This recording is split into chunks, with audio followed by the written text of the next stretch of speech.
It seems like I've been waiting for this moment forever. Undoubtedly, it's been a long time, maybe 4 or 5 months getting to this point. It began as most great adventures begin, with an idea, a desire, a passion. I've always loved the Lake District National Park and often went through periods when I had a strong desire to return. But over the years the draw has faded. But yet when the opportunity came up to have 7 days dedicated to landscape photography, there is only one destination in my mind.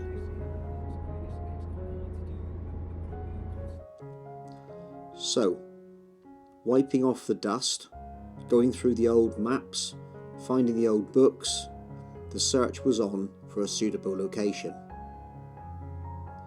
I had an idea where I wanted to go, and drawing a big red circle around that idea, a location I'd wanted to visit for many years, my mind was made up, the trip was on. I have in the past visited the northwestern lakes. I've done so many times, but I always vowed I would stay in the south and west next time I visited. I had a longing to visit Wast Water, to wild camp in the surrounding fells and explore from a base at Wasdale, camping close to England's deepest lake. So here we are, on our way. But in the last few minutes, self-doubt and the realisation that my expectations may not be fully realised start to impinge on my enthusiasm.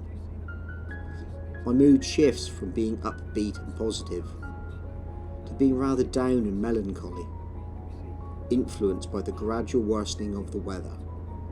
The less than favourable weather reports on the radio confirm my fears. There's a good chance that my destination that I've been longing to visit could not turn out to be exactly the idyllic place I planned it for it to be. Motorways slip away. They're replaced by tree-lined A-roads. My expectations rise as the fell sides can be glimpsed between the bridges, trees and buildings. My mood continues the roller coaster ride as the sat-nav pushes deeper into the heart of the Lake District. Tall, defiant fell tops hidden by low cloud. And then, those clouds open up. Heavy rain hammers the windscreen. Visibility drops, driving becomes difficult, and my heart sinks. I arrive at camp, pleased my 8-hour journey is over. But as I listen to the rhythmic swish of the wiper blades and the patter of rain, I wonder, has this all been in vain? Making camp seemed to take forever. Rain lashing down, and several trips between the car park and the pitch left me soaked through. The tent, its contents damp. It's typically English that only when I finish setting up, the rain slows and eventually stops. The cloud starts to lift a little, revealing steep, dark fell sides.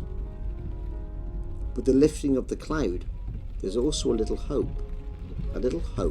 that maybe, just maybe, at the first day of this trip, I will manage to make an image. Well, here we are, down at the lake at last. I needed to come out tonight just to kind of really have a look and just see what was around because, I'm feeling a bit uneasy at the moment about how successful this trip's going to be, what with the weather conditions and the lack of familiarity with the landscape. So I thought I'd come down and just have a look and see what I could find.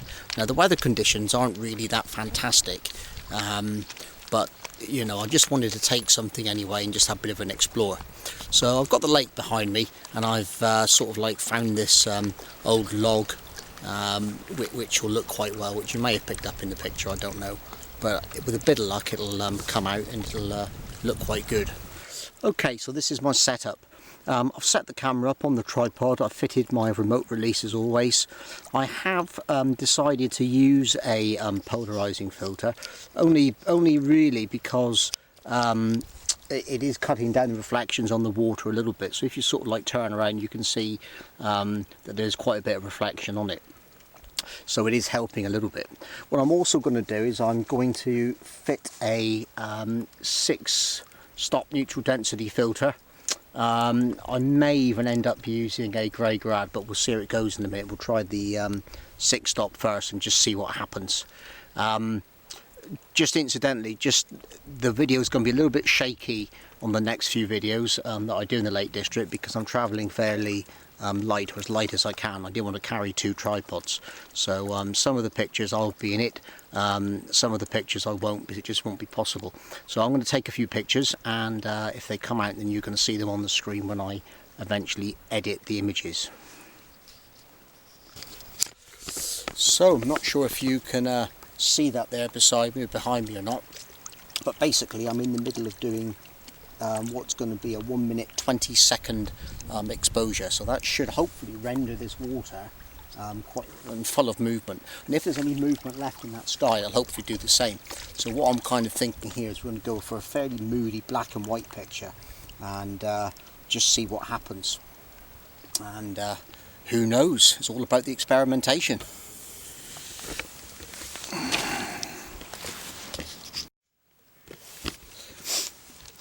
Well guys, I just didn't really like my last composition, so I've changed it slightly. I've tilted the camera down a bit more of an angle towards the lake so that I can see some of the water around the actual dead tree itself, and I've still got the background in the same sort of concept. I've also fitted a 0.9 which is basically a 3-stop filter before putting the 6-stop on, so effectively I've got a 9-stop ND on there now, and that gave me 8 seconds at f11. I'm using f11 because I think I need a fair bit of front to back sharpness. I may even have to sort of do it at 16 and take the 3-stop density filter out in a minute just to see how that goes. But hopefully this is going to give me much smoother water, because I didn't think it was quite smoothed out enough. Now incidentally, I don't know if you can actually see this here. When you I'm going to try and bring it up on the phone. There it is. No, it didn't work. Let's try again. Right, okay. So yeah, I don't know if you can see that there or not, but if you get one of these big stoppers or little stoppers or whatever, then you can actually use a phone app to work out and calculate what the exposure is for you. And if you look at what's running there at the moment, there it goes, it's actually counting down that time for me, as well as my camera setting. So I'm actually using something called bulb mode on the camera, which is basically where you hold the shutter open using either a cable remote with a lock on it like I've got, or where you actually have to sit there for 8 minutes and hold it. So if you're ever going to buy one, make sure you get one with a lock, because it makes a lot of good time. I have just got to say, you wouldn't believe how good my dog is really. If I just pan around, look, just so that you can see where she is. She's just sat there, minding her own business by that bag, being really, really good. She's fantastic when she comes out. Aren't you, Ruby? Ruby, say hello to everybody. You're a good girl. She's really, really good. So, another 4 minutes, 3 minutes to run, and then we should have a picture.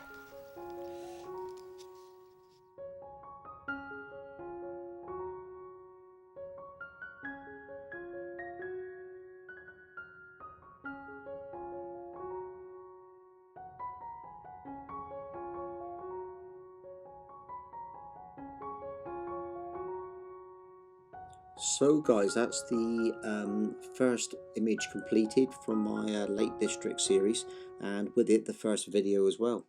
So I hope you enjoyed watching that and got something out of it. I've got lots more content planned, and I'll be releasing that over the next few weeks. So I would love it if you could subscribe. If you do, don't forget to hit the bell icon. Give the video a thumbs up if you like it. If you don't, give it a thumbs down, but if you do, make sure you comment and tell me why. Most of all, get out yourself, enjoy your photography, stay safe, and I'm going to see you next time.